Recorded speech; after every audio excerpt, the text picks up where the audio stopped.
थी। महात्मा गांधी की सबसे बड़ी समस्याओं में से एक अम्बेडकर भी थे। अंग्रेज तो थे ही थे, उनसे बड़ी समस्या ये है कि यार अंग्रेजों को भेजो ना, समाज क्यों बदल रहे हो। और ध्यान रखना 1936 से है, इस समय डॉक्टर अम्बेडकर ठीक ठाक पावरफुल हो चुके थे, अच्छी खासी प्रसिद्धि उनको मिल चुकी थी। महात्मा गांधी की सबसे बड़ी समस्याओं में से एक अम्बेडकर भी थे। अंग्रेज तो थे ही थे, उनसे बड़ी समस्या ये है कि यार अंग्रेजों को भेजो ना, समाज क्यों बदल रहे हो। और अम्बेडकर साफ साफ कह रहे थे कि अगर मुझे अपने हित और देश के हित में चुनना हो तो देश का हित नंबर 1 पे है, पर यदि मुझे दलितों के हित और देश के हित में चुनना हो तो मैं दलितों के हित को प्राथमिकता पे रखूंगा, क्योंकि अगर अंग्रेज चले गए ऐसे ही तो यहां के सवर्ण हमें छोड़ेंगे नहीं।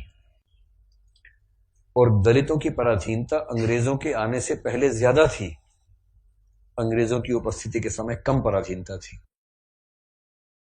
आपको गुस्सा तो आता होगा अम्बेडकर में कई बार, क्या ये कैसा आदमी था, है ना, लेकिन आप तर्क सुनेंगे तो दंग रह जाएंगे, तर्क अच्छे हैं।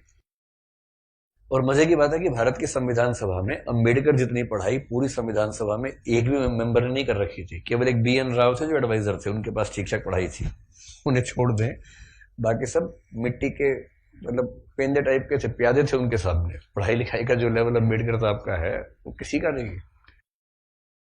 तो कुछ लोग मैंने देखा कि सवर्ण मानसिकता के कुछ लोग अम्बेडकर को देशद्रोही घोषित करना चाहते हैं इन्हीं कथनों से कि दलित प्रश्न और देश के प्रश्न में दलितों को प्राथमिकता दूंगा तो बुरा मान जाते हैं। और उन्हीं से आप पूछो कि अगर हिंदू का प्रश्न हो और देश का प्रश्न हो, किसी प्राथमिकता दोगे तो हिंदू, हिंदुस्तान है, मजाक समझते हो तो हिंदुस्तान है बोलते हैं, हिंदुस्तान है। मुसलमान तो आए हैं, जा भी सकते हैं, लेकिन हिंदुस्तान है।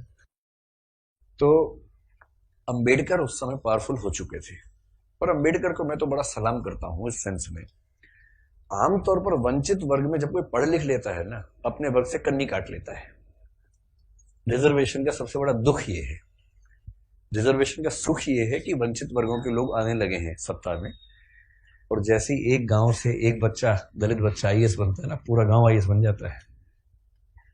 आरक्षण के वित्तीय लाभ केवल उस व्यक्ति को मिलते हैं जिसको आरक्षण मिला है, पर सामाजिक राजनीतिक लाभ पूरे गांव, पूरे कुनबे, पूरे कस्बे, पूरे शहर को मिलते हैं।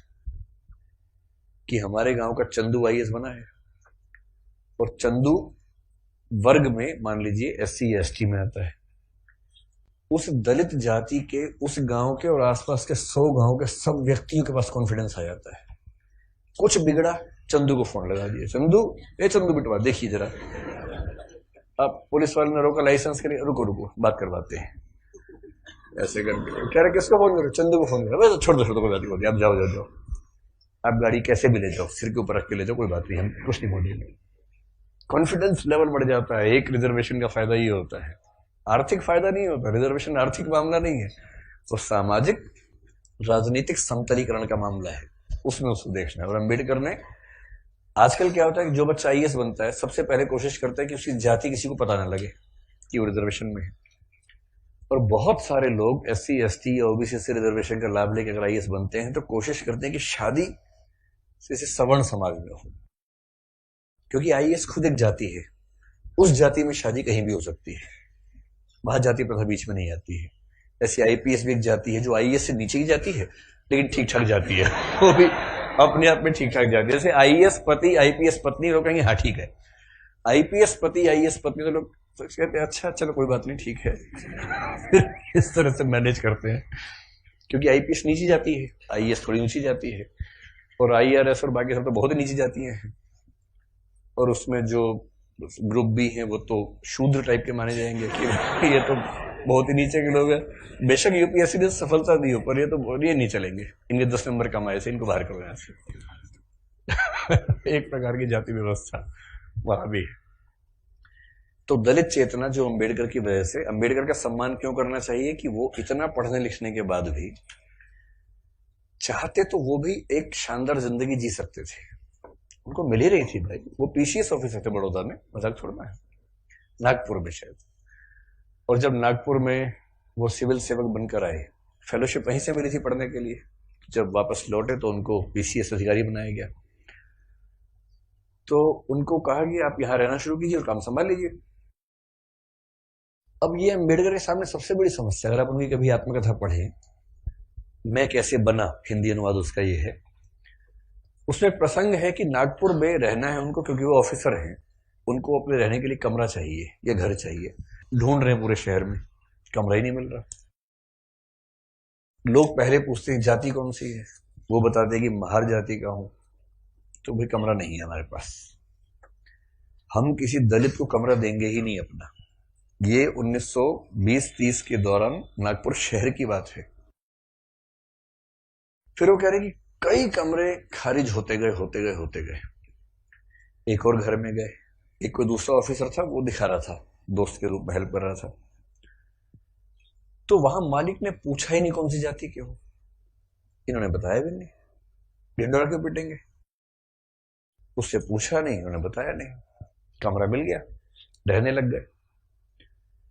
और फिर वो देखते हैं कि एक दिन अचानक सुबह उठा तो बहुत शोर मचा हुआ था, मुझे लगा पता नहीं क्या हो गया, खिड़की से नीचे देखा तो हजारों की भीड़ हाथ में डंडे भाले हथियार लेके खड़ी हुई थी। उनको पता लग गया था कि एक दलित आदमी इस घर में रहता है और वो भीड़ मेरा कत्ल करने के लिए आई थी। और उसके बाद कुछ दोस्तों की मदद से पता नहीं पीछे के दरवाजे से कहां से किसी तरह से उनकी जान बचा के भगाया गया उनको। इस दौर से वो गुजरे थे। ये उसी देश की बात चल रही है, सारे जहां से अच्छा हिंदुस्तान हमारा, हम बुलबुलें हैं इसकी, ये गुलसिता हमारा, उसी की बात चल रही है। किसी और देश, पाकिस्तान की बात नहीं चल रही है, उसमें पाकिस्तान था ही नहीं, पाकिस्तान पेट में था उस समय अभी हुआ नहीं था, मतलब होने वाला था, अभी नहीं हुआ था। तो उस देश की बात है। और जब वो स्कूल में पढ़ते थे तो स्कूल में पढ़ते इसलिए थे कि उनके पिता सरकारी नौकरी में थे, तो थोड़ा सा ठीक स्थितियां थी उनकी, इसलिए स्कूल में एडमिशन मिल गया। पूरे स्कूल में एक दलित बच्चा था बस, B.R. अम्बेडकर, बस, बाकी सब सवर्ण बच्चे थे। अब दलित बच्चा कैसे हैंडल करे, वो पानी पीने जाएगा, पानी को छू देगा, पानी पवित्र हो जाता है, उसमें हीलियम आ जाता है हाइड्रोजन की जगह। उसके बाद जैसे दलित बच्चा छूएगा हाइड्रोजन के गुण बदल जाएंगे उसमें। तो एक व्यवस्था थी कि भाई पानी पीने की एक जगह थी सबके लिए, एक अलग से मटका था अम्बेडकर के लिए, अलग से रखते थे दूर, उनको वहीं पीना है और मटके को हाथ नहीं लगाना है। अब कभी कभी क्या हुआ, कई बार ऐसा हुआ कि जो आदमी पानी की व्यवस्था करने के लिए तैनात था वो छुट्टी पे चला गया, एक दिन 2 दिन आया नहीं। अब इसको प्यास लग रही है, बाकी बच्चों के पास पानी पीने को, उसको पानी पीने को नहीं है। कई ऐसे दिन गुजारे स्कूल में जब उनको पीने को पानी मिलता ही नहीं था।